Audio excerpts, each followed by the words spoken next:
What's going on, guys? It's Brandon back here again, and if my voice sounds dead, that's because it's gone. My voice has just disappeared, so I'm going to try to talk as little as possible. But the Hawks did play their first preseason game last night. Game 1 of the preseason of the 2022-23 NHL season was against the St. Louis Blues. They lose 4-1. They outshot St. Louis 32-22, and there are no face-offs and hit stats, so I didn't mark them. The power play, Chicago goes 0 for 2. St. Louis goes 3 for 3. They were very dangerous on the power play. The broadcast team for the game was Chris Vosters, Troy Murray, and Colby Cohen. Troy Murray does the radio usually. Patrick Sharp will now be taking the place as the color analyst now that Pat Foley is retired. And Eddie Olczyk has gone off to Seattle. If you can't tell, my voice is gone. Yeah, now you're going to hear it change again. This is pretty weird. The game was played on September 27th. And let's get right into it. So the lines for the game were as followed. The first line, Athanasiou, Domi, and Kane.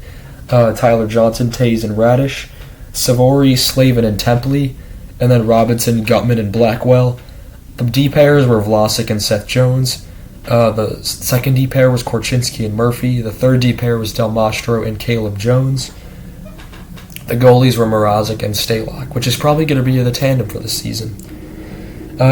The saves for the goalies in the game, Mrazek went 9 for 10, Stalock 9 for 12 as they switch halfway through, Binnington 16 for 16 in the first two periods, and then Zarenko comes in the third. He saves 15 out of 16. So, wait. Is it? Actually, it's Binnington goes 15 for 16, Zarenko goes 16 for 16. So, early save on Athanasiou, Del Mastro, big hit on Highmore. Then at 18-19, it's a Chicago penalty to Blackwell for hooking.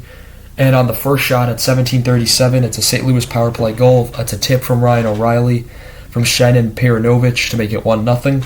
Then at 16:53, it's a St. Louis penalty served by Todd for too many men. And then there were coincidental penalties at 15:57. The Chicago penalty went to Savory. I don't know who the St. Louis penalty was to, but it's still 5-on-4 for 1 minute and 4 seconds. Athanasiou has a chance denied. Templey's denied. Athanasiou, another chance denied. Two Blues run into each other. Pitlick missed. Kyrou missed the net. And that was it for the first period. So the second period, Savory knocks the helmet off Pitlick with a huge hit. Seth Jones is denied. Neighbors had a chance. That was grabbed by Mrazek. O'Reilly has a chance that's saved. Kostin stopped. Alexandrov missed. Kane to Taze saved. Korchinski's denied. Domi off the post. The Hawks really came in and pressured in the second period.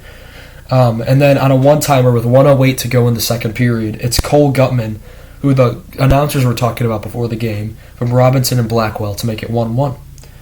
Then we go to the third period, where at 17:04, it's a St. Louis penalty to Braden Shen. It was interference on the bench. He held the stick of Savory when he was trying to get away from the St. Louis bench. It was really weird. That would be killed. Zarenko had a good save on Athanasiou right out of the gate.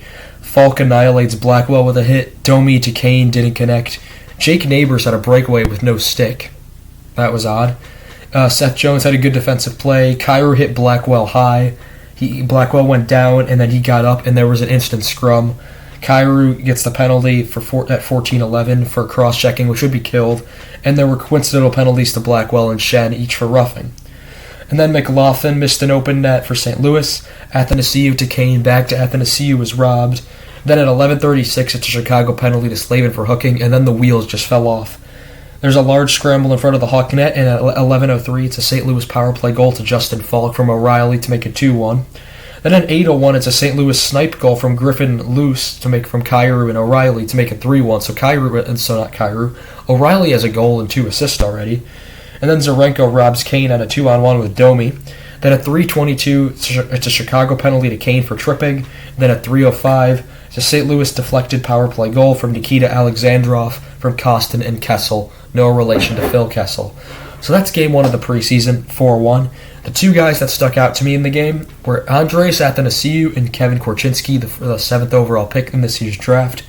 Both looked pretty good on the ice, both new faces. Korchinski, I don't assume is going to play this year. He'll probably go back to the Seattle Thunderbirds. I think that's where he played. Probably.